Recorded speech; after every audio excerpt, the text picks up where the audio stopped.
সুপ্রিয় শিক্ষার্থীরা, ভিডিওটিতে থাকবে 2025 সালের এসএসসি পরীক্ষার কুমিল্লা বোর্ডের পৌরনীতি ও নাগরিকতা বিষয়টির বহু নির্বাচনী অংশের সমাধান। এখানে গ সেটটির উত্তর দেওয়া রয়েছে, তোমরা যে কোনো সেট এখান থেকে মিলিয়ে নিতে পারবে।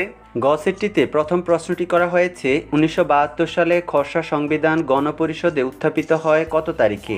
এর সঠিক উত্তর হবে খ 19 অক্টোবর।